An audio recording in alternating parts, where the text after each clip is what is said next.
Hi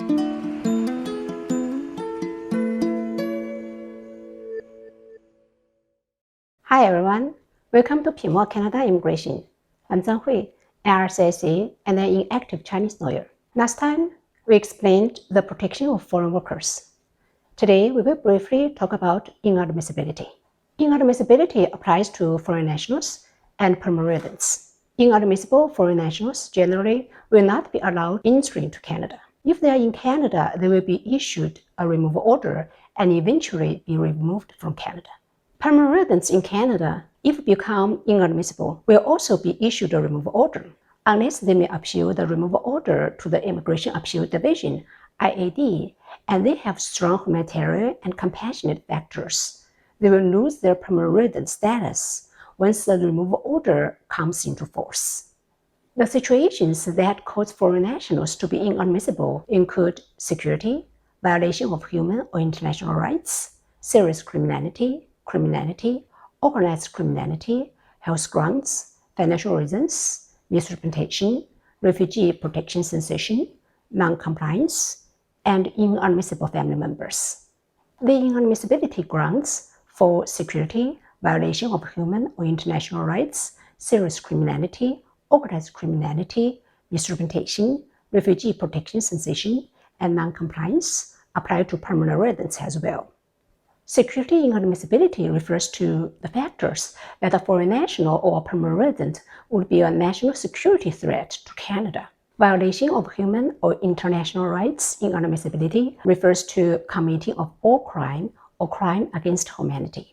A crime that causes a foreign national or permanent resident to be imposed 6 months in prison in Canada or would be punishable by an imprisonment sentence for at least 10 years will lead the offender to be inadmissible on the ground of serious criminality.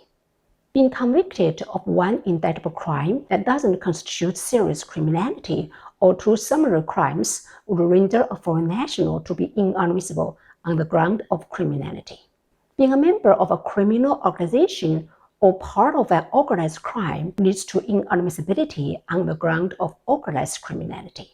When applying to come or stay in Canada, being truthful is mandatory. Foreign nationals and permanent residents who are found inadmissible on the ground of misrepresentation will be banned from Canada for 5 years. Therefore, honesty is the best practice to avoid the pitfall of misrepresentation. Foreign nationals whose medical conditions would make them to be a danger to public health or public safety or cause excessive demand on the health or social services would be inadmissible on health grounds.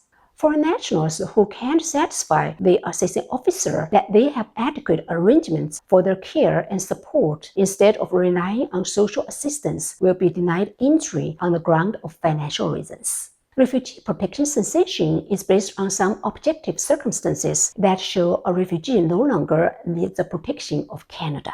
Though it applies to both foreign nationals and permanent residents, the cause of cessation on the ground of change of situation in the country where the refugee may safely return now does not cause permanent residents to be inadmissible. Non-compliance for foreign nationals means they fail to comply with the Immigration and Refugee Protection Act. For permanent residents means they fail to comply with the conditions imposed on them.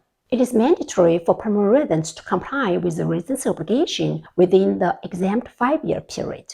If they fail to meet the residency obligation, they fall under the inadmissibility ground of non-compliance and are at risk of losing their permanent resident status. Foreign nationals are inadmissible if they are accompanied an inadmissible family member. In some circumstances, an inadmissible non-accompanied family member will cause their family members to be inadmissible too. You may wonder, are there any mechanisms to overcome inadmissibility? The answer is positive. Let's save it for the next episode. For more information, please visit IRCC webpage about inadmissibility in the description below.